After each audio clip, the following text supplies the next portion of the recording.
India's PM Narendra Modi has inaugurated a grand temple to Hindu god Ram in the flashpoint city of Ayodhya. The temple replaces a 16th-century mosque razed by Hindu mobs in 1992. The demolition had sparked nationwide riots in which nearly 2,000 people died. Thousands of invited guests, including top film stars and cricketers, attended the event in Ayodhya. But some Hindu seers and most of the opposition boycotted it, saying Mr. Modi was using it for political gains. General elections are due in India in the next few months, and Mr. Modi's political rivals say the governing Bharatiya Janata Party (BJP) will be seeking votes in the temple's name in a country where 80% of the population is Hindu.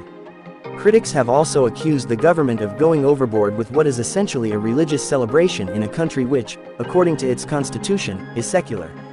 The temple has been constructed at a cost of $217 million, £170 million. The Temple Trust says it's been funded from private donations. The ceremony, which was televised live, showed Mr. Modi performing religious rituals inside the temple's sanctum along with priests and Mohan Bhagwat, head of Rashtriya Swayamsevak Sangh (RSS), the ideological fountainhead of Hindu nationalist parties. Only the ground floor of the temple was opened. The rest of the structure is expected to be completed only by the end of the year. The ceremony, called Pran Pratishta, which loosely translates from Sanskrit into establishment of life force, lasted about an hour. Hindus believe that chanting of mantras in a set of rituals performed around a fire will infuse sacred life in an idol or a photograph of a deity. The temple fulfills a decades-long Hindu nationalist pledge to build a shrine to Lord Ram in Ayodhya. The flashpoint city is getting a major makeover to transform it into a destination for pilgrims and tourists from across the world. Many Hindus believe that Ayodhya is the birthplace of Ram, and the Babri Mosque was built by Muslim invaders on the ruins of a Ram temple at the exact spot where the Hindu god was born. The movement to build a temple at the same site was a major factor that propelled the BJP into political prominence in the 1990s. A protracted legal battle about the ownership of the land followed the mosque's demolition. It was resolved in 2019 when the Supreme Court gave the disputed land to the Hindus. Muslims were given a plot outside the city to build a mosque. In Ayodhya, some Muslims told the bride before the event that the day evoked fear and painful memories for them. Some said they would send their children out of the city, fearing tensions might be stoked when the streets filled with Hindu devotees from around the country. The new 3-story temple, made with pink sandstone and anchored by black granite, stretches across 7.2 acres in a 70-acre complex.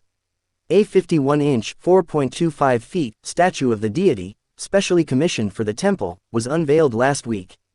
The idol has been placed on a marble pedestal in the Sanctum Sanctorum. Since Monday morning in Ayodhya, all roads have led to the new temple. Thousands of policemen have been deployed to ensure security and manage traffic. Saffron-colored flags of the BJP and those with images of Hindu gods dot major roads, many of which have been decorated with bright yellow and orange marigold flowers.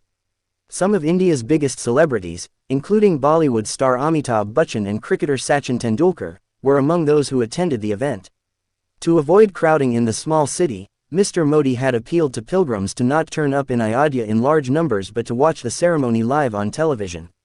To facilitate that, all the BJP-ruled states have shut schools and colleges and declared a full or a half-day government holiday, and stock markets are shut to encourage people to watch the ceremony. The atmosphere is celebratory among Hindus in many northern Indian cities. Mr. Modi has asked people to light up lamps, and party supporters have put up saffron flags with images of Ram on their rooftops, including in several Delhi neighborhoods. Film